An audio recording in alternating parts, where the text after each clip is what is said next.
NEET paper leak के मामले में जांच का ऐलान होते ही सीबीआई एक्शन में आ गई। महाराष्ट्र के नासिक से सीबीआई ने शुभम खैरनार को अपने कब्जे में लिया और आज शुभम को कोर्ट में पेश किया जाएगा, जहां एजेंसी उसे ट्रांजिट रिमांड पर लेने के साथ ही राजस्थान रवाना हो जाएगी। शुभम पर आरोप है कि उसने धनंजय से पेपर खरीदकर आगे बेचा।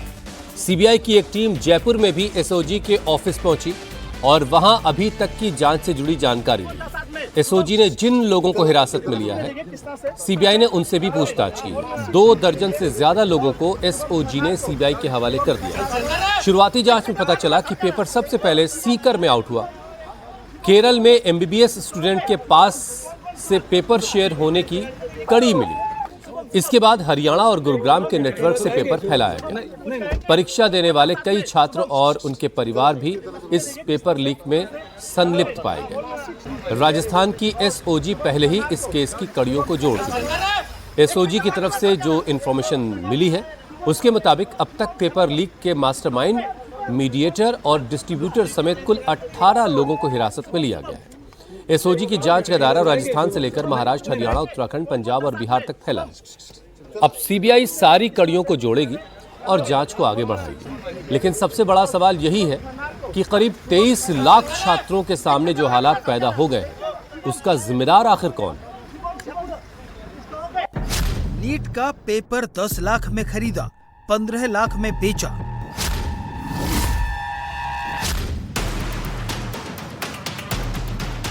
नासिक से लीक, राजस्थान हरियाणा से उत्तराखंड पहुंचा।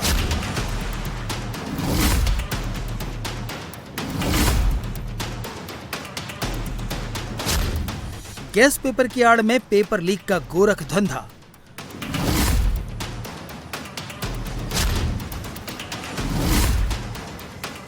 बाईस लाख छात्र गुस्से में, लीक प्रूफ की कौन लेगा गारंटी?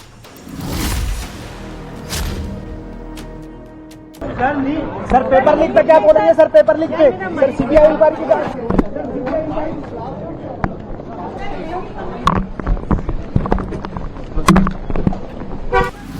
22,69,000 बच्चे और उनके परिजनों को कई सवालों के जवाब चाहिए, लेकिन फिलहाल सरकार के पास केवल 3 जवाब हैं।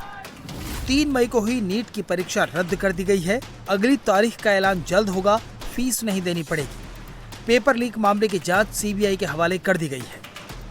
तो 7 मई को हमें एक सूचना प्राप्त हुई थी एक विसल ब्लोअर के द्वारा 7 मई की रात को कि एग्ज़ाम कंडक्ट होने के बाद उन्हें विसल ब्लोअर ने ये लिखा था कि उन्हें एग्ज़ाम कंडक्ट होने के पहले एक व्हाट्सएप मिला था, जिसमें कि कुछ प्रश्न थे जो कि एग्ज़ाम से मैच कर रहे। तो जब हमने उसकी जांच कराई लॉ एनफोर्समेंट एजेंसी से, तब ये पाया गया कि कुछ प्रश्न उसमें से मैच कर रहे थे जो हमारे प्रश्न पत्र थे, और जो पुलिस का इन्वेस्टिगेशन था उसमें भी यह प्राप्त हुआ कि 2 तारीख को और 1 तारीख को कुछ लोगों के फ़ोन पे वो पीडीएफ मौजूद था। हमने इस मैटर को सीबीआई को इंक्वायरी को दिया है और हम इस तरह के जितने लोग खुराफात किए हैं उनको पकड़ेंगे, उनको जेल भेजेंगे, ताकि बच्चों का भविष्य किसी भी प्रकार से एडवर्सली प्रभावित न हो। बच्चों के लिए हम दोबारा परीक्षा कराएंगे जो कि एकदम फेयर तरीके से होगी, जिसमें किसी भी तरह की अनियमितता नहीं होगी। जो अगली परीक्षा दोबारा कराएंगे उसके लिए कोई एडिशनल फीस नहीं चार्ज करेंगे, और न ही सिर्फ वह, चूंकि बच्चों को दोबारा आना पड़ रहा है परीक्षा देने के लिए, हमने जो पहली बार जो परीक्षा कराई थी उसके लिए जो फीस ली थी उसको भी हम रिफंड करेंगे। नेशनल टेस्टिंग एजेंसी के लिए समझ पाना मुश्किल हो रहा है कि हर साल पेपर लीक की ये गड़बड़ियां क्यों हो रही हैं। इस बार 3 मई के बाद पेपर लीक की खबर आई। एनटीए के हरकत में आने से पहले राजस्थान पुलिस जांच शुरू कर चुकी थी और कुछ ही घंटों में जांच का दायरा पूरे देश में फैल गया, और अभी तक की जांच में पता चला है कि पेपर लीक की पहली डिजिटल कॉपी नासिक में तैयार की गई और उसके बाद अलग अलग राज्यों के सक्रिय सॉल्वर गैंग तक पहुंचाया गया। इस इन्फॉर्मेशन के बाद नासिक से एक आरोपी शुभम खैरनार को गिरफ्तार किया गया है। Bachelor of Ayurvedic medicine and surgery BAMS के छात्र शुभम को पेपर लीक के आरोप में पकड़ा गया है। शुभम और पुणे में रहने वाले धनंजय नाम के एक आदमी ने मिलकर ये पेपर लीक किया था। बाद में पता चला है कि धनंजय ने शुभम को ये नीट पेपर 10 लाख रुपए में बेचा था, जिसके बाद शुभम ने टेलीग्राम के जरिए ये पेपर 15 लाख रुपए में आगे बेचा। नीट के पेपर की कॉपी को गैस पेपर की आड़ में तैयार किया गया। लीक पेपर में केमिस्ट्री के 45 और बायोलॉजी के 90 प्रश्न मिले। आरोपियों ने पेपर को ओरिजिनल बताकर मोटी रकम में बेचा। कुछ ही घंटों में ये देश के कई राज्यों तक पहुंच गया। इस नक्शे के जरिए समझिए पेपर कहां से लीक होकर कहां पहुंचा। नासिक से पेपर हरियाणा के गुरुग्राम पहुंचा। वहां से पहले जयपुर, फिर सीकर और चुरू और उसके बाद देहरादून पहुंच गया। हर जगह माफिया अलग अलग भेष में सेट था। इस बार राजस्थान पुलिस बेहद चौकन्नी थी। जैसे ही पेपर लीक की भनक लगी, एसओजी फौरन एक्टिव हो गई और कई राज्यों से 18 लोगों को डिटेन कर लिया। अभी तक की जांच के मुताबिक नीट पेपर लीक का मास्टरमाइंड राजस्थान का मनीष यादव है। मनीष यादव एसओजी की गिरफ्त में है। इस मामले में मीडिएटर अविनाश लांबा और पेपर डिस्ट्रीब्यूटर राकेश मंडवारिया को भी डिटेन कर लिया गया है। इनसे पूछताछ के आधार पर सीकर के कोचिंग चालक को भी गिरफ्तार किया गया है। जम्मू और रामगढ़ से उस शख्स को भी डिटेन किया गया है जिसके पास सबसे पहले पेपर पहुंचा था। देहरादून से राजेश नाम के युवक को पकड़ा गया है। राजस्थान पुलिस से इनपुट मिलने के बाद नासिक पुलिस ने शुभम खैरनार को पकड़ा। राजस्थान पुलिस से एक रिक्वेस्ट आई थी। नीट परीक्षा मामले में एक व्यक्ति को हिरासत में लेने के लिए रिक्वेस्ट की गई थी। Accordingly Nashik police crime branch unit 2 ने एक व्यक्ति को हिरासत में लिया है। ये जो व्यक्ति था इसने पूरे इसके बाल कटवा दिए थे, इसलिए इसको पहचानने में दिक्कत हो रही थी। लेकिन टेक्निकल एनालिसिस और जो सूझबूझ को सामने रखते हुए लोगों ने क्राइम ब्रांच यूनिट 2 की टीम ने उसे हिरासत में लिया। नीट पेपर लीक की जांच के दौरान पुलिस को प्राइवेट माफिया नाम का एक व्हाट्सएप ग्रुप भी मिला है। इस ग्रुप में 400 मेंबर्स हैं। एक ग्रुप में 1 मई को पेपर का PDF अपलोड किया गया था। इस पेपर को जब खोला गया तो वही पेपर निकला जो एग्जाम में आया था।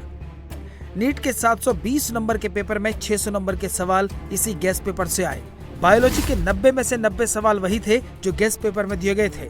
कहीं कोई कॉमा, फुल स्टॉप तक का अंतर नहीं था। केमिस्ट्री के 45 में से 35 सवाल ज्यों के त्यों आए। हम 14 घंटे रिदम में पढ़ रहे थे, सुबह शाम रिवीजन कर रहे थे, कोचिंग में कंटिन्यूस एक दिन छोड़ के हमारे एग्जाम ले रहे थे ताकि हमारी परफॉर्मेंस या फिर हमारा मतलब क्वेश्चन सॉल्विंग का हमारा छूटे ना। उसके बाद अब एकदम से बोल रहे हैं कि वापस पूरा पढ़ो और मतलब तो हमें बहुत डिसअपॉइंटमेंट फील हो रहा है। प्लीज़ जो मतलब हमारे जो शिक्षा मंत्री हैं उन्हें ये देखना चाहिए कि पेपर लीक कैसे हो रहा है, क्यों हो रहा है। सर मेरा बहुत अच्छा एग्जाम गया था। एक्सपेक्टेशन थी कि 600+ आएंगे और गवर्नमेंट कॉलेज मिल जाएगा हम लोगों को। उसके बाद फिर एकदम से ऐसा झटका लग गया। आज कंफर्म हो गया कि पेपर रद्द कर दिया गया है। तो हम लोगों को बहुत ज़्यादा बुरा लग रहा है इस चीज़ को लेके, क्योंकि हम लोगों ने बहुत ज़्यादा मेहनत करी थी। 15-15 घंटे हम लोगों ने बैठ करके पढ़ा था। कहीं भी नहीं जाते थे, सब कोई फंक्शन अटेंड नहीं करते थे, कुछ भी नहीं करते थे। उसके बाद हम लोगों को ऐसा लग रहा है कि हमने जितनी मेहनत करी थी उस पर हमारा पूरा पानी फिर गया है। सीबीआई ने नासिक से शुभम खैरनार को अपने कब्जे में ले लिया है। अब उसे कोर्ट में पेश करके रिमांड पर लिया जाएगा ताकि लीक से जुड़े सारे साजिशकर्ता सामने आ सके। लेकिन बच्चों की तैयारी करवाने वाले शिक्षक सीबीआई की जांच से खुश नहीं है। के लिए ये समझ में नहीं आता इन्हें पेपर कराने के लिए दिया गया या लीक कराने के लिए। एनटीए को दिया गया, नेशनल टेस्टिंग एजेंसी, उसका नाम होना चाहिए नेवर ट्रस्टेबल एजेंसी। मतलब आप समझिए 10 रुपए का बच्चों का जो डाइपर और पैम्पर्स आता है ना, हगीज उन सब का, वो लीक नहीं होता, इनका पेपर लीक हो जाता है। इतना घटिया इन लोग की व्यवस्था है। और इसकी जांच किसको देंगे? सीबीआई को। सीबीआई कब कौन से नतीजे पे बढ़िया से उतरेगी काम से, कहाँ जाएगा बच्चों का, ये हम बता रहे हैं। अगर ये सीबीआई को गया ना, बच्चों का MBBS कंप्लीट होगा तब तक इनकी जांच चलती रहेगी। सुप्रीम कोर्ट के किसी रिटायर्ड जज को इसका एक ऑब्जर्वर बनाना चाहिए और एक टाइमलाइन के अंदर में कौन जिम्मेदार है उसको कड़ी सजा होनी चाहिए। अगर सजा नहीं होगी तो फिर आज राजस्थान केरल नाम आ रहा है, कल कोई और राज्य नाम आएगा यहाँ पे। 22,69,000 बच्चों को एग्जाम की अगली तारीख का इंतजार है। लेकिन उस एनटीए पर बड़े सवाल खड़े हो गए हैं जिसे सुरक्षित परीक्षा करवाने के लिए बनाया गया था, लेकिन वो पेपर लीक की मिसाल बन गया। जैसे ही नीट एग्जाम रद्द होने का ऐलान हुआ, वैसे ही सियासत भी शुरू हो गई। कांग्रेस, आम आदमी पार्टी समेत कई विपक्षी दलों ने सरकार पर सवाल खड़ा किया। राहुल गांधी ने ट्विटर पर लिखा कि 22 लाख स्टूडेंट्स की मेहनत को भाजपाई व्यवस्था ने कुचल दिया। दिल्ली में NSUI ने NTA के खिलाफ प्रदर्शन किया, नारेबाजी हुई। राजस्थान के पूर्व मुख्यमंत्री अशोक गहलोत ने आरोप लगाया कि पेपर लीक की बात तो एग्जाम होने से पहले ही पता लग गई थी, लेकिन सरकार अपनी नाकामी छिपाने के लिए इस मामले को दबाने की कोशिश करती रही। सचिन पायलट ने कहा कि सीबीआई जांच पर उन्हें भरोसा नहीं है। इस केस की जुडिशियल इंक्वायरी होनी चाहिए और NTA के अफसरों की जिम्मेदारी भी तय की जानी चाहिए। सरकार का ध्यान केंद्रित रहता है कि कैसे चुनाव जीता जाए, विपक्ष के लोगों को उनका चरित्र हनन किया जाए और सीबीआई को जिम्मेदारी सौंपी गई है। सीबीआई के पास समय कहाँ है? सीबीआई को तो विपक्ष को आरोपी बनाना है, छापे डालने हैं, बदनाम करना है।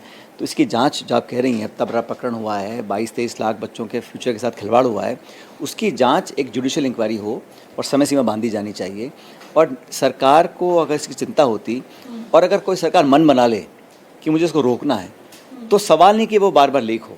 अगर ये लगातार नाक के नीचे पेपर लीक हो रहा है तो या तो सरकार को इंटरेस्ट नहीं है या उनको परवाह नहीं है। तो ये बड़ा गंभीर मुद्दा है और जो इसके लिए रिस्पॉन्सिबल हैं उनको खड़े होकर बोलना चाहिए कि भाई हाँ, हमारी रिस्पॉन्सिबिलिटी थी। आप कब तक, अब 2-4 लोगों को आप अरेस्ट कर लीजिएगा, छोटा मोटा केस चलेगा, लेकिन जो सरगना है, जो पूरे माफिया को चलाते हैं, उनके हाथ बहुत ऊपर तक पहुँचते हैं, उन लोगों को कब पकड़ेंगे, ये सवाल है। सरकार ने तुरंत परीक्षा भी रद्द कर दी और सीबीआई जांच के आदेश दिए।